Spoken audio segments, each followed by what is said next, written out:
This channel does not promote any violent, harmful, or illegal activities. All content provided by this channel is meant for an educational purpose only. Top quality और consistent performance के लिए सिर्फ silver pump नाम याद रखना।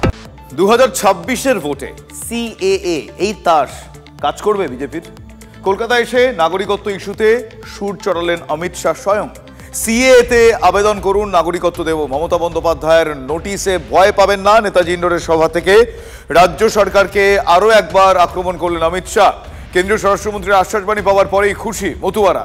শাহর বক্তব্যের পর নাগরিকত্ব নিয়ে যেন সূর্যের আলো দেখছেন মতুয়া সম্প্রদায়ের মানুষজন।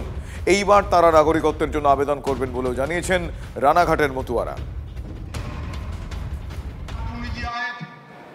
4 दिन पहले उन्होंने कहा, अमित भाई सारे हिंदू शरणार्थियों को मतदाता सूची से काटने का नोटिस मिल रहा है।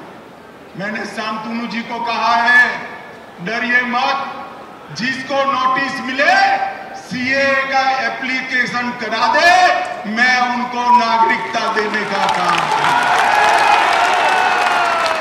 ममता की नोटिस से किसी को डरने की जरूरत नहीं है। मोदी जी ने सीए का कानून इसलिए लाया है कि हमारे शरणार्थी भाइयों को मताधिकार मिले, अधिकार मिले।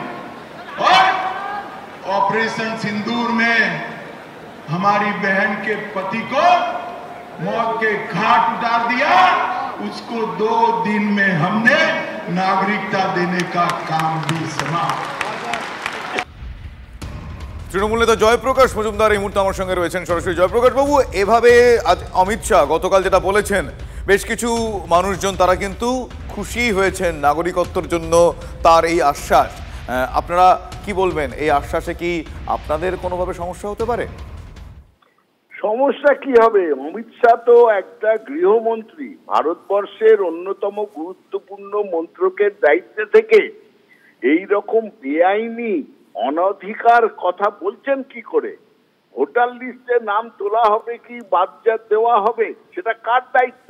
আপনারা তো জানেন সেই দায়িত্বটা একান্তভাবে জাতীয় নির্বাচন কমিশনের। এখানে অমিত শাহ কি করার আছে? অমিত শাহকে কি বলছেন? কোন গৃহমন্ত্রী বলুন, কেন্দ্রীয় সরকারের কেউ বলুন, কেন্দ্রীয় সরকার বলুন, কিংবা কোনো রাজ্য সরকার, কারুর কোনো অধিকার আছে ভোটার লিস্টে নাম ঢোকানো বার করার? সেটা একমাত্র আছে জাতীয় নির্বাচন কমিশনের। এখানে এসে লম্বা চওড়া বেআইনি আইন বিরুদ্ধ কথা বলছেন কিভাবে? তাকে তো অ্যারেস্ট করা উচিত। আমি দাবি করছি ভোটার লিস্ট নিয়ে এই রকম মিথ্যে প্রচারের জন্য অমিত শাহকে, যেটা পিপলস রিপ্রেজেন্টেশন অ্যাক্ট আছে এবং জাতীয় নির্বাচন কমিশনের যে অধিকার আছে, তাকে লঙ্ঘন করার জন্য তাকে সমন জারি করে অ্যারেস্ট করা উচিত। এটা করা উচিত নির্বাচন কমিশনের। কারুর অধিকার নেই ভোটার লিস্টে নাম বার করা কিংবা ঢোকানো, সেই ব্যাপারে এই অনধিকার চর্চা করার। এটা একান্তভাবে দায়িত্ব নির্বাচন কমিশনের। নির্বাচন কমিশনের কাজে হস্তক্ষেপের জন্য আমি চাই অমিত শাহকে সমন জারি করুক নির্বাচন কমিশন। বেশ, অনেক ধন্যবাদ আপনার প্রতিক্রিয়ার জন্য। জয়প্রকাশ মজুমদারের সঙ্গে আমরা কথা বলছিলাম। তিনি অমিত শাহর এই বক্তব্যের ভিত্তিতে তিনি তার মতামত জানালেন। অন্যদিকে মালদা মুর্শিদাবাদের প্রসঙ্গ বারবার কালকে উঠেছে এবং মালদা মুর্শিদাবাদে স্টেট স্পন্সর্ড হিংসা হয়েছে। তৃণমূল নেতার উস্কানিতেই হিংসা হয়েছে। রাজ্যের তৃণমূল সরকারকে ঠিক কড়া ভাষায় এভাবেই এই দিক উল্লেখ করে স্টেট স্পন্সর্ড হিংসা উল্লেখ করেছেন অমিত শাহ।